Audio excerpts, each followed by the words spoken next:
for reviews, he's the hungry ferret. Hi everybody, so today we're going to take a look at the Sansaire steak aging sauce. Aged steak, as you know, has a very special flavor with a strong umami taste.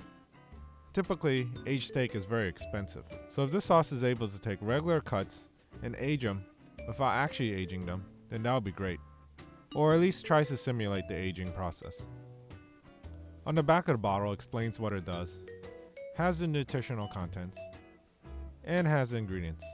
If you notice the ingredients, it's mostly fish sauce, molasses, and Worcestershire sauce, and there's other seasonings along with it. The directions are extremely simple. You basically just take 1 tablespoon per pound, add it to the steak in the bag, and sous vide. It's pretty much as simple as that. So let's take a look at what the sauce looks like. The first thing I noticed when opening the bottle, it smells like fish oil. If fish oil is a little off-putting for you, it might be okay in this particular case. I noticed from experience, after cooking fish oil for a little bit, the fishy smell does disappear. So the liquid inside is a little syrupy, which is kind of expected. It does have a high level of sugars.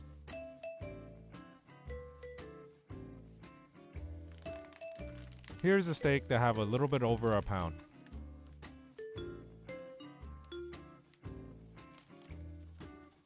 I'm going to add a little bit more to steak aging sauce, just to make sure I have enough. So I just move it around just to make sure it covers the entire meat. I'm also going to mark the bag, because I'm going to do a control experiment with this. I have another similar steak from the pack, and then we're just going to cook that regularly. We're going to season it with salt, pepper, and thyme. So these guys have been sitting in a hot water bath for about an hour. The first one out is the regular season, which is salt, pepper, and thyme.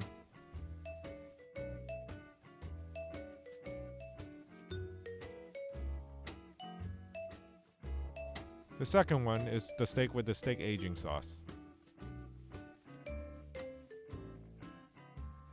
The traditional seasoned steak is the pale looking steak that you normally see from sous vide. You could tell that the steak aging sauce does provide some color to the meat. This is most likely from the tamarind within the sauce. The texture of the steak also has changed a little bit. It seems a little bit more tender, or broken down. I'm going to add a little bit of olive oil to both steaks to help with the searing.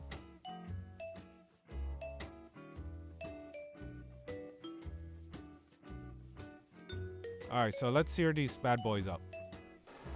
And with my trusty butane torch, I'm going to start searing these steaks.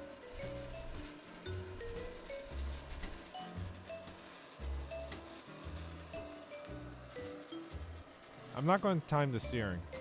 I'm basically just going to do it by eye.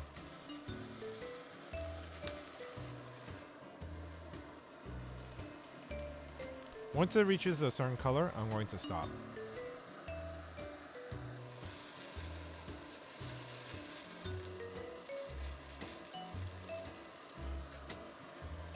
I also flipped the steaks and seared the other side. I'll spare you the video of that. I already started noticing that the one with the steak aging sauce does brown faster and a little more evenly. This is most likely the caramelization of sugars. It also takes a little less effort to sear the steak with the steak aging sauce. The steak with the aging sauce looks very similar like as a steak you made in a pan. And again, in this video, the left one is the traditional, the right one is the steak with the aging sauce. So let's take a cut. Let's cut into the traditional first.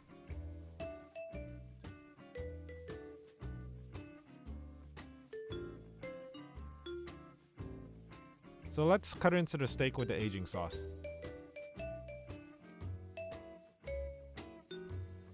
They pretty much look similar on the inside. Now, taste-wise, there is a taste difference, obviously.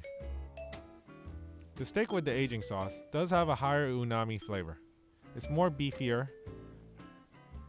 I wouldn't say it's more tender. I also tried this with pork. Now I noticed that pork, it doesn't really change the color much. The pork still remains white. On the pork chops here, it didn't quite help the sear much. I have a feeling it's a little harder to penetrate pork. But you do taste the sauce on the pork. It does have a much higher umami taste to it. There's something you have to be careful. This is made mostly from fish oil, so if you do put a little bit too much, you're going to have a little fishy taste if you don't burn it off. You also have to put the right amount and make sure that you have all the sides cooked. Now the question comes down to, is this bottle worth $28? I personally don't really think so. You could probably make something similar with fish oil, Worcestershire sauce, and maybe some soy sauce at a much lower price. There's nothing really too special about the sauce, it's just really convenient to have it pre-made for you. When you get a chance, please subscribe. Thanks for watching. See you next time.